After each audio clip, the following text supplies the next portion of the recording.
Guys, we're going to talk about the Bills game a little bit, and then we'll get out of here. The Bengals host the Buffalo Bills, and it's the first time they've been at Paul Brown Stadium since the win against the Browns. And it's a tricky game. The Bills seem to be a team that can win some really good, tough games. They can lose some games that they maybe shouldn't, but they are playing some decent football this year. They have an active quarterback in Tyrod Taylor who can move around, which that sometimes provides problems for the Bengals.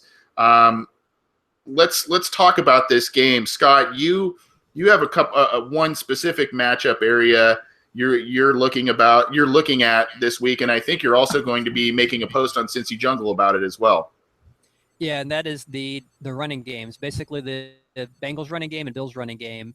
And the one thing I'm kind of looking at on the two teams for the game would be I want to see, how are they able to run? How well do they do? And part of the reason for that is I just don't think the Bengals are getting a return on investment.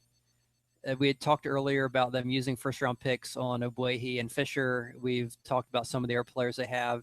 So what I decided to do is look at, okay, what have the Bengals invested in their offensive line as far as draft picks? Because we know they build the teams from within. So how much draft capital have they used on the positions that most affect the running game? So that would be obviously your linemen who are doing the blocking, your Whitworth, Bodine, and so forth. And then your running backs, the guys who are running the ball.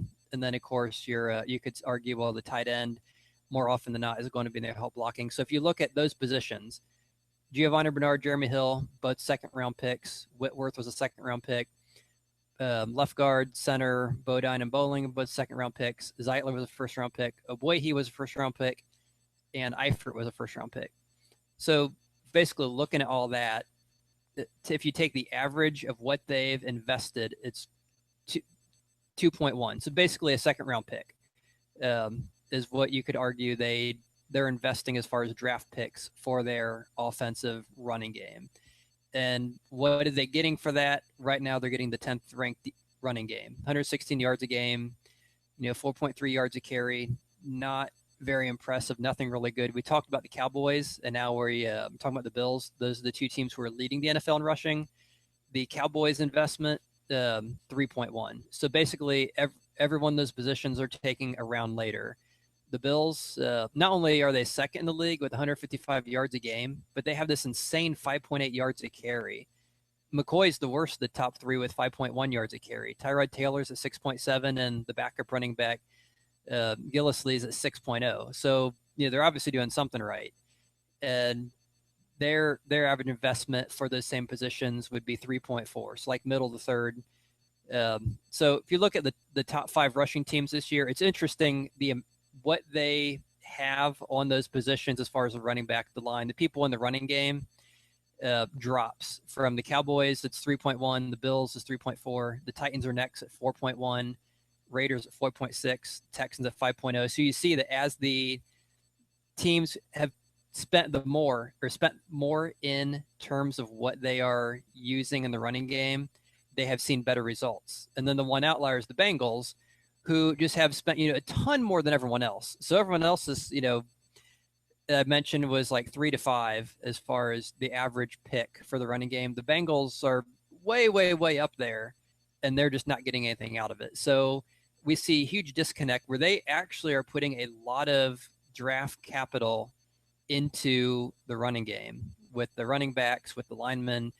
They're definitely spending the picks to try to improve and fix and have a powerful running game. They just aren't seeing the results. So then that brings the big question, well, is it bad picks? Is it because you're grabbing guys like Bodine? Is it because guys like Fisher and Oboye haven't panned out because you're using second-round picks in back-to-back years on a running back? What is it that is causing this issue? Or is it they're not being coached? Are they, is it bad coaching? Is it you're grabbing the wrong players? Whatever it is, there's something definitely is wrong with what they're doing versus what the Bills, and obviously the Bills are padded because Tyrod Taylor runs. But despite that, they obviously seem to be getting much better results. And even if even your second and third stringers can go in there and get a lot of yards, and we talked about earlier the Cowboys, how DeMarco Murray did really well. when he was there, and then also Darren McFadden came out of nowhere last year when he was, kind of tossed by the side. He got 1,000 yards, had a good season. So there's a lot to be said for a good offensive line. It seems like the Bengals want to do that. They just aren't able either to develop the players or get the right players or run the right scheme. It just isn't working for them, which is very frustrating because they keep putting their money into it, and it's almost like they always say, what you want to retire in the future, so you need to invest in your 401k, your mutual fund, your Roth IRA, and they keep putting like a lot more money than everyone else is, but they're getting like a 1% return. And you see the Cowboys, the Bills, these other teams are getting 10-15% return. So why are the Bengals not getting there? Is it because they're investing in Enron? What are they doing wrong? They're clearly trying to do the right thing. They just aren't getting the results. And so that's kind of the one thing I'm looking for in the game, hoping maybe to see these two running teams that are just going in total different directions. Why is it that the Bills are able to run so much better than the Bengals this year? It's an excellent point. I mean, there's not one Bengals starter on the offensive line that was picked later than the fourth round, and those are Bowling and Bodine were fourth rounders. Whitworth second rounder, as you mentioned, and then you got the first rounder of Boehe on the right side, another first rounder in Zeitler. So there's a lot of talent there. I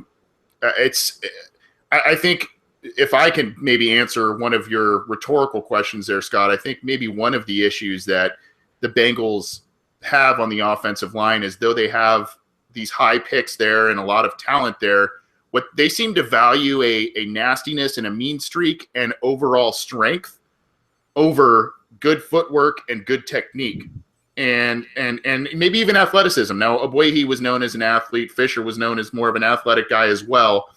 But, I mean, you look to their picks, Andre Smith, road grader. Whitworth, not an excellent athlete, but he's good in pass protection, good in run blocking. Bowling, Mahler, Bodine, Mahler. And, these are guys, maybe they need to start mixing and matching a little bit. It's not bad to have some of those strong road graders maybe on the interior of your line, but maybe you need a little more athleticism outside. I don't know, but that's one thing that I saw. And one thing that frustrates me, Scott, is the two games where the Bengals went 1-0-1 against the Browns and the Redskins. They had a combined 423 rushing yards against those teams. Now, granted, those defenses aren't that great, but when you put up 423 rushing yards in two games, that's insane.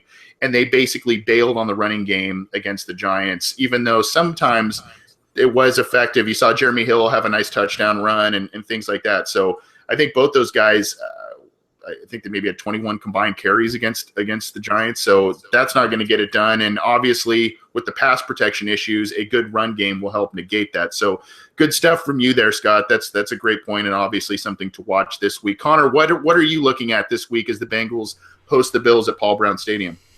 I just want to say one thing in regards to what Scott was saying. I respect his argument. I think the system that he's using to talk about resources teams are using on their lines is a little bit flawed, in the sense that the Cowboys have had, 3 of their 5 starters, Tyron Smith, Travis Frederick, Zach Martin, all of whom coincidentally happen to be the best players of their respective positions, were all first-round picks. Obviously, Doug Free was picked wherever, probably either undrafted or late in the draft a while ago, and then Ronald Leary, who is a backup because undrafted Lyle Collins, who fell completely out of the draft due to character concerns. So I think it's an imperfect system. I think what Scott said though brought light to the fact that the Bengals really do try to invest in their run game, which is something that's encouraging. I hope that it's a continuity issue and not something that's going to translate into the next year, because I'd love to see what the Bengals line looks like. Who's going to be there? I mean, it's definitely a question that I would love to see answered. And just looking at the Cowboys, because it's what Scott said made me think of the Cowboys. It's so interesting to see it's a little bit unrelated, but their draft history. What has made the Cowboys so good over the past few years? Well, and they haven't even been that very good for that long, but their success has been hitting first-round picks. 2010, Dez Bryant. 2011, Tyron Smith. 2012, Morris Claiborne. Very slow start to his career, but he's really shown promise this year before he got hurt. He looked like one of the top 10 corners in the NFL before he got hurt, and it looked like what his problem was he was playing on the wrong side of the field, because as soon as they switched him to the left side of the field, well, the left side for the defense, he immediately improved. Then they have Travis Frederick, best center in the NFL in 2013, Zach Martin, best guard in the NFL probably other than Marshall Yanda in 2014, Byron Jones, the most versatile defensive back in the entire NFL in 2015, and in 2016 you get Ezekiel Elliott. That's just some solid drafting. But then you go to the second round this year, Jalen Smith, who we don't even know if his knee's ever going to be okay. The year before, Randy Gregory, they took a chance, didn't work out.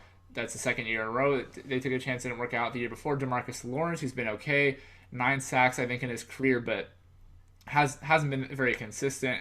If that, Gavin Escobar the year before, tight end out of SDSU, a guy I liked, who I'm not even sure he's on the Cowboys anymore. And then they didn't have a pick in 2012. In 2011, they have Bruce Carter, who I think is now on the Buccaneers. And 2010, Sean Lee, who's a great player, but like the linebacker they just took, Jalen Smith, has had injury issues. It's weird to look at another team and see what they've done, because the Cowboys have hit on like every single first round pick, but every second round pick, it's like they took the chance on the guy that fell out of the first, and it didn't work out for them. And so for the Bengals, I mean, what is their draft strategy? They took Eifert, who was he's one of the best tight ends in the NFL. That worked. But they've had some low draft picks, but like we saw with the Cowboys with Travis Frederick, I mean, you can have a 31st overall pick and eventually potentially land a guy who's the best at his position in the NFL. And so the question just has to be asked, what's going wrong for the Bengals draft picks? And I mean, that's just a discussion for another time.